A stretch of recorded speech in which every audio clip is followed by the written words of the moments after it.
मध्य प्रदेश विधानसभा चुनाव समाप्त होने के बाद सामने आया एग्जिट पोल। इस एग्जिट पोल में जनता ने कर दिया बड़ा खुलासा। अब की बार मध्य प्रदेश में किसकी सरकार बनने वाली है, कमलनाथ की या फिर से शिवराज की।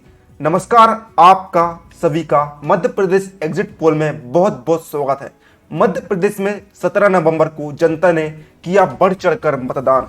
लगभग 77% मतदान किया और जनता ने लोकतंत्र मजबूत बनाने में अपनी भूमिका निभाई। अब देखना यह होगा कि जनता इस बार मध्य प्रदेश में किसकी सरकार देखना चाहती है, कमलनाथ की सरकार देखना चाहती है या फिर कमल की सरकार देखना चाहती है। आज हम सभी जिलों की विस्तार से जानेंगे कि आपको किस जिले में कितनी सीटें किसे मिलने का अनुमान है। वीडियो के आखिरी तक सब पता चल जाएगा कि मध्य प्रदेश में किसकी सरकार बन रही है। चलिए देखते हैं और शुरू करते हैं, लेकिन उससे पहले आप अपनी राय भी कमेंट में जरूर बताइएगा कि मध्य प्रदेश में आप किसकी सरकार बनते देखना चाहते हैं, कमलनाथ की या फिर से कमल की। तो आइए शुरू करते हैं। सबसे पहले हम देखते हैं यहाँ पर अपना पहला जिला जो कि है ग्वालियर। ग्वालियर में कुल 6 सीटें हैं, तो इन 6 सीटों पर भाजपा और कांग्रेस में परस्पर टक्कर का मुकाबला देखने को मिल रहा है।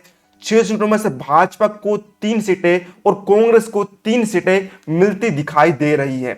इसके बाद हम देखते हैं श्योपुर जिला। श्योपुर जिले में कुल 2 विधानसभा सीटें हैं। यहां पर भाजपा का सुपड़ा साफ है। यहां पर कांग्रेस ने अपनी बढ़त दिखाई है। कांग्रेस को कुल 2 सीटें मिलने का अनुमान प्रतीत हो रहा है। इसके बाद हम देखते हैं इंदौर जिला। यहां पर भाजपा कांग्रेस से पीछे दिखाई पड़ती है।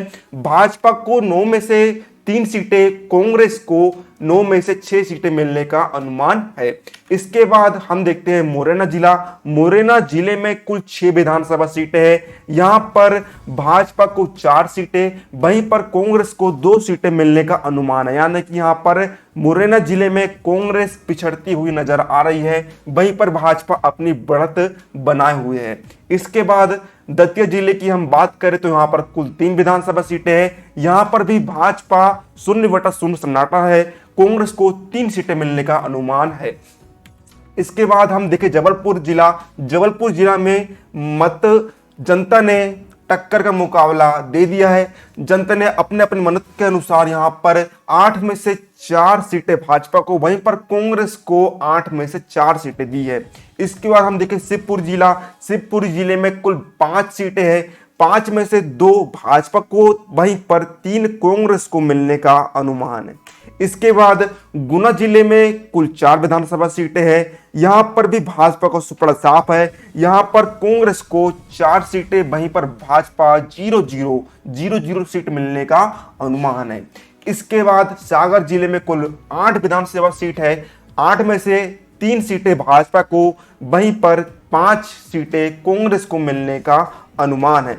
इसके बाद टीकमगढ़ जिले की यदि हम बात करें तो यहां पर कुल 4 विधानसभा सीटें हैं। यहां पर भी मुकाबला एकदम आर पार का है। यहां पर भाजपा और कांग्रेस दोनों को 2-2 सीटें का मिलने का अनुमान है। इसके बाद छतरपुर जिले में कुल 3 विधानसभा सीटें हैं, जिसमें 2 सीटें भाजपा को, 4 सीटें कांग्रेस को मिल सकती है। इसी के साथ हम बात करें भिंड जिले की। यहां पर कुल 5 विधानसभा सीटें हैं, जिसमें से 2 सीटें भाजपा को, वहीं पर 3 सीटें कांग्रेस को मिलने वाली है। इसी के साथ हम बात करें दमोह जिले की तो यहां पर 4 सीटों में से 2 सीटें भाजपा को और 2 सीटें कांग्रेस को, यानी कि यहां पर भी मुकाबला टक्कर का होने का अनुमान है। अब चलिए हम देखते हैं पन्ना जिले में कुल 3 सीटें हैं, जिसमें से 1 सीट भाजपा को और 2 सीट कांग्रेस को मिल सकती है। इसके बाद भोपाल जिला जो कि मध्य प्रदेश की राजधानी है, यहां पर कुल 7 विधानसभा सीटें हैं। यहां पर 3 सीटें भाजपा को, वहीं पर 4 सीटें कांग्रेस को मिल सकती है। इसके बाद हम सतना जिले की बात करें तो यहां पर भाजपा ने अपनी बढ़त दिखाई है। यहां पर भाजपा को 5 सीटें, वहीं पर कांग्रेस को 2 सीटें मिल सकती है। इसके बाद रीवा जिले में कुल 8 सीटें हैं, जिसमें भी भाजपा को बढ़त दिखाई दे रही है। भाजपा को 6 सीट, वहीं पर कांग्रेस को 2 सीटें मिलने का अनुमान है। इसके बाद सिंगरौली जिले में 3 सीटें हैं, जिसमें से भाजपा का सुपड़ा साफ है। कांग्रेस को 3 सीटें मिलने का अनुमान है। इसके बाद अनूपपुर जिले में 3 सीटें हैं, जिसमें से भाजपा को 2 सीट, वहीं पर कांग्रेस को 1 सीट मिलने का अनुमान है। इसके बाद सीधी जिले में कुल 4 सीट है, जिसमें से भाजपा और कांग्रेस दोनों को 2-2 सीट बराबर बराबर मिलने का अनुमान है।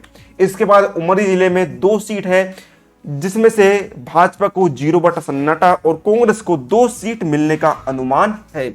इसी के साथ हम बात करें कटनी जिले की, यहां पर कुल 4 विधानसभा सीटें हैं, जिसमें भाजपा और कांग्रेस दोनों को बराबर बराबर 2 सीटें मिलने का अनुमान प्रतीत हो रहा है। इसके बाद डिंडोरी जिले में भी कुल 4 विधानसभा सीटें हैं और भाजपा और कांग्रेस को 2-2 सीटें मिलने का अनुमान प्राप्त हो रहा है। इसके बाद मंडला जिले में कुल 3 विधानसभा सीटें हैं, जिसमें से भाजपा को 2, वहीं पर कांग्रेस को 1 सीट मिलने का अनुमान है। इसके बाद बालाघाट जिले में महाकोशल की हम बात करें तो यहाँ पर 6 विधानसभा सीटें हैं, जिसमें कांग्रेस को बढ़त दिखाई दे रही है। तो यहाँ पर भाजपा को 2, वहीं पर कांग्रेस को 4 सीटें मिल सकती है। इसी के साथ हम बात करें सिवनी जिले की, यहाँ पर कुल 4 विधानसभा सीटें हैं। यहाँ पर भाजपा को 0-0 और कांग्रेस को 4 सीटें मिलने का अनुमान है, यानी कि यहाँ पर भी भाजपा का सुपड़ा साफ है। इसके बाद हम बात करें नरसिंहपुर जिले की, यहाँ पर 4 विधानसभा सीटें हैं, जिसमें से भाजपा को 1 और कांग्रेस को 3 सीटें मिलने वाली है।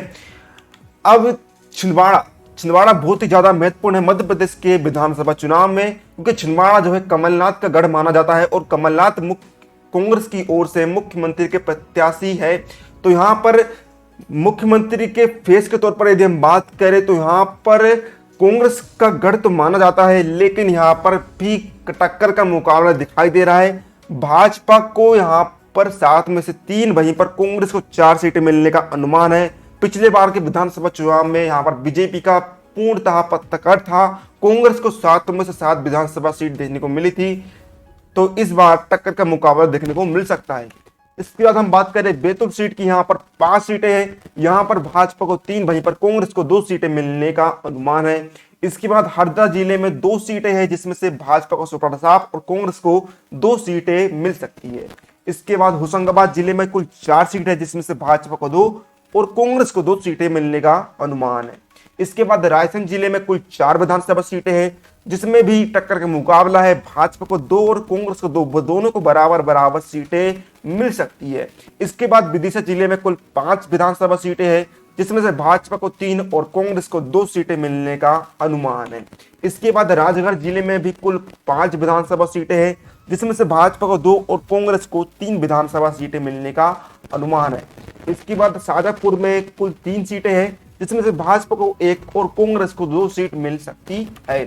इसके बाद देवास जिले की हम बात करें तो यहाँ पर कुल 5 विधानसभा सीटें हैं, जिसमें भाजपा आगे दिखाई दे रही है।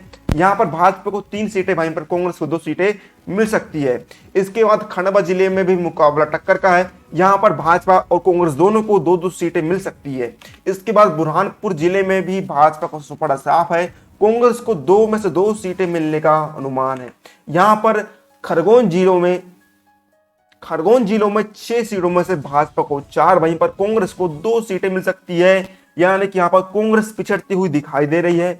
यहाँ पर बड़वानी जिले की हम बात करें, यहाँ पर 4 विधानसभा सीटों में से भाजपा कांग्रेस दोनों को 2-2 सीटें मिल सकती है। इसके बाद अलीराजपुर जिले में 2 सीट है, यहाँ पर कांग्रेस को दोनों में से 2 सीट मिल सकती है, भाजपा का सुपड़ा साफ है।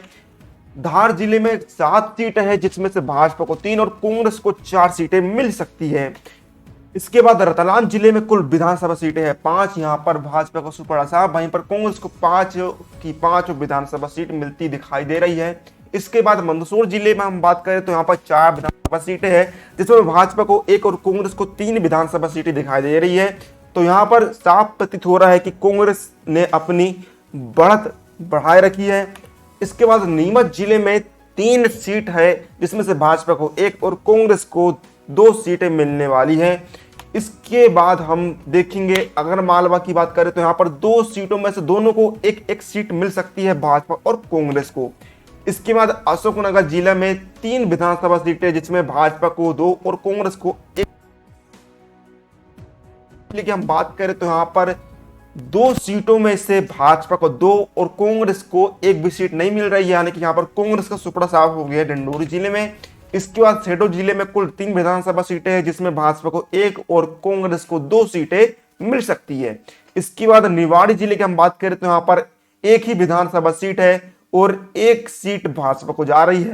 इसके बाद तो यहाँ पर दोस्तों हमने सभी जिलों का संपूर्ण में जान लिया है, विस्तार एनालिसिस कर लिया है कि एग्जिट पोल में किसको कितनी सीटें जा रही है, भाजपा को कितनी सीटें जा रही है, कांग्रेस को कितनी सीटें जा रही है। तो सभी जिलों का यदि हम प्रॉपर एक टोटल एनालिसिस करें तो यहाँ पर आपके सामने निकल कर आता है मध्य प्रदेश में कुल विधानसभा की सीटें हैं 230 सीटें। और आपको मैं बताता चलूं कि किसी भी सरकार को यहाँ पर पावर में आने के लिए बहुमत चाहिए होता है और बहुमत मिलेगा 116 सीट लाने पर। तो आप यहां पर देख सकते हैं भाजपा को 95 सीटें मिलती दिखाई दे रही है, यानी कि भाजपा तो बहुमत से, पूर्ण बहुमत से बहुत दूर है। वहीं पर कांग्रेस को 135 सीट मिलने का अनुमान है, यानी कि इससे साफ स्पष्ट हो रहा है कि मध्य प्रदेश में कमलनाथ की सरकार बनने जा रही है। कांग्रेस की सरकार अपना परचम लहराने जा रही है, अपना सिस्टम बनाने जा रही है। तो ये था आपका आज का एग्जिट पोल। आप भी अपनी राय बताइए कि आपके अनुसार किसकी सरकार बननी चाहिए। तो मिलते हैं अगले किसी नए वीडियो में।